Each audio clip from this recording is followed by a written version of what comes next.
essential skill in 7 essential skills to build your career.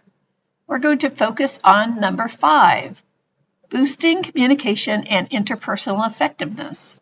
This section consists of 4 lessons. CO01, getting on the same page, communication ground rules. CO02, tuning in for better listening. CO03, navigating employee conflicts for optimal results. And CO04, boosting communication by managing up and across. This module is entitled Getting Everyone on the Same Page, Setting Communication Ground Rules. In this session, we'll talk about the elements of communication and the various media we use when we communicate in person, on the phone, or via email. First, let's talk about the mechanics of the communication process. This chart depicts the communication process where there's a sender of the message that encodes the message to a receiver using a specific medium. The receiver decodes the message. The feedback loop is essential to ensure comprehension. If there is no feedback, you cannot ensure that the message was received in the way it was intended. There are many barriers to communication. There could be issues with the sender in terms of an accent, using words that are not understood. There could be issues with the receiver, not listening, not tuned in, and certainly there could be issues with using the right medium for the message. Let's talk about all the ways we communicate. First, we have visual communication, which accounts for about 55% of the message, according to Albert Mehrabian, a professor at UCLA. He studied the believability of messages and determined that 55% of the believability or credibility of the message comes across with how we look, in terms of our facial expressions, gestures, eye contact, and other visual clues. Albert Mehrabian's study also said that vocal clues account for 38% of the believability of the message. And vocal clues would be the pace of your voice, the pitch of your voice, inflection, and intonation. The remainder of the believability of the message, which is only 7%, is based on the words themselves. So basically, when you're face-to-face, you have 100% of your ability to communicate with visual, vocal, and verbal clues.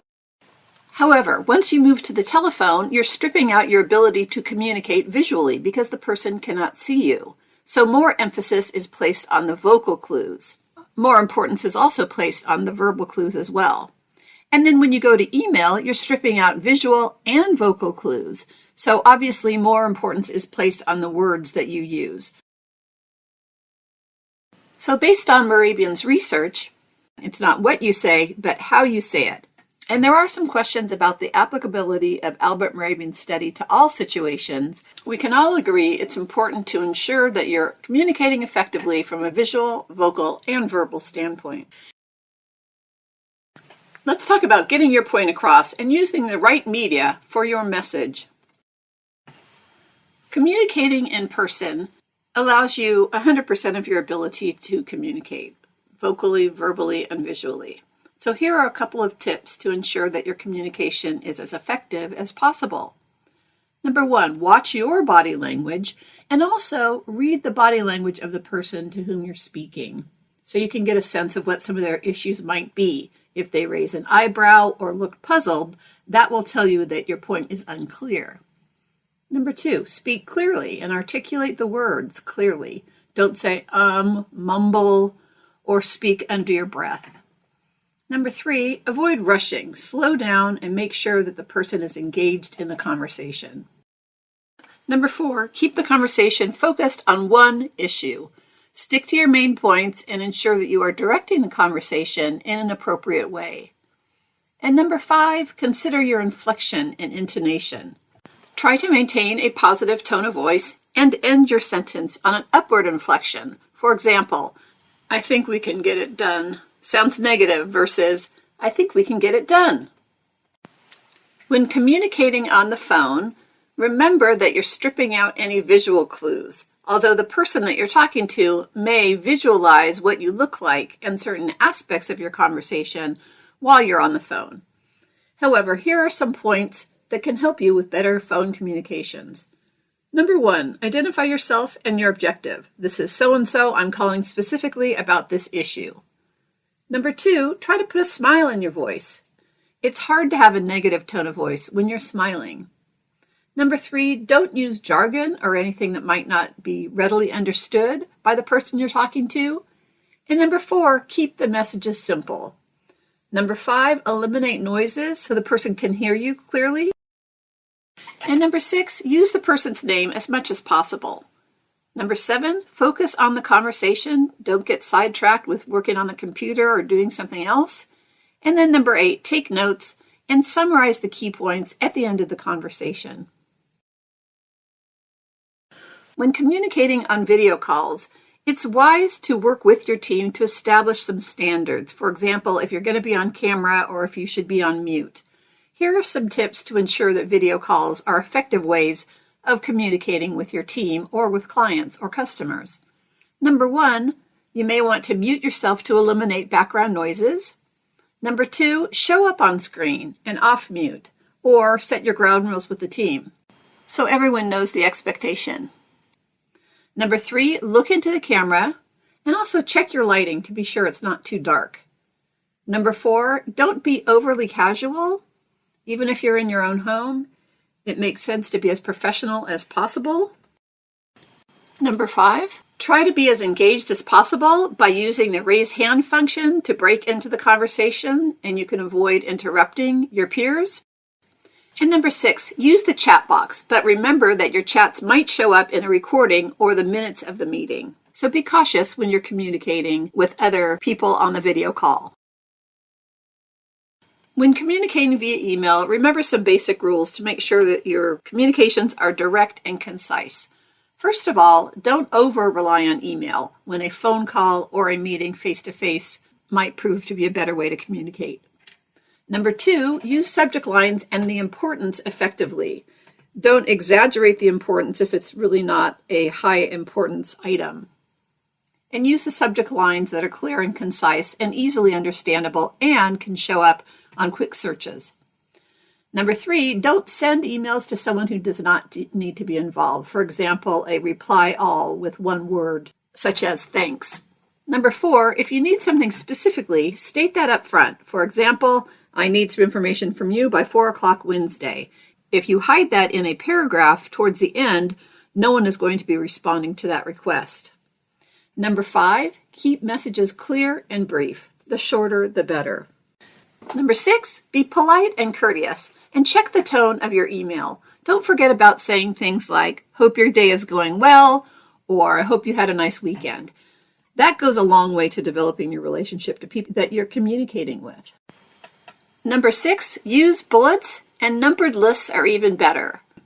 Also, use subheads when appropriate to draw your reader into the subject of that paragraph. Keep the email to one specific subject. If you have another subject to broach with the receiver, start a new email chain. Number 8, always be polite and courteous and check the tone of your email to ensure that it does stay positive. Certain things like, hope you had a great weekend, I have a favor to ask you.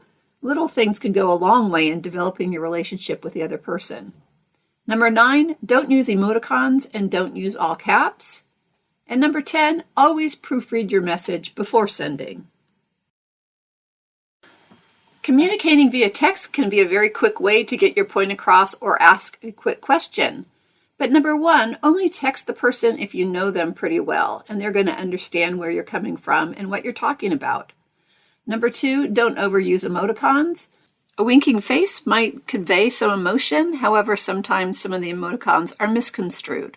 Number 3, don't abbreviate too much. For example, the word YOU gets abbreviated to you, and sometimes that's switched to I, which can completely upset the meaning of the message. And number 4, if you dictate the text, make sure you read it before sending to ensure that the message is clear. By setting communication norms within your team, you can ensure that everyone knows what the expectations are and will communicate effectively. In summary, remember to read the nonverbals. Body language, eye contact, facial expressions, and other visual and vocal clues. But also be aware of your own nonverbals and display confident nonverbal behavior that is positive, that is direct, that is respectful. Also, don't forget to use the right media for the message. Obviously, face-to-face communication is most effective. However, sometimes you have to go to the phone and email to get your point across. Set some ground rules for your team so everyone knows what the expectations are. And don't be overly casual in your communications, even if it's with someone you know really well. Remember always to keep a professional and respectful demeanor in all of your communications.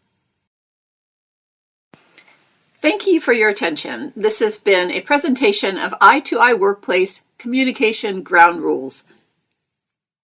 Congratulations! You just completed one of more than 30 modules from I2I Workplace. These modules are provided on YouTube for your benefit to preview the extensive training content of our management training modules.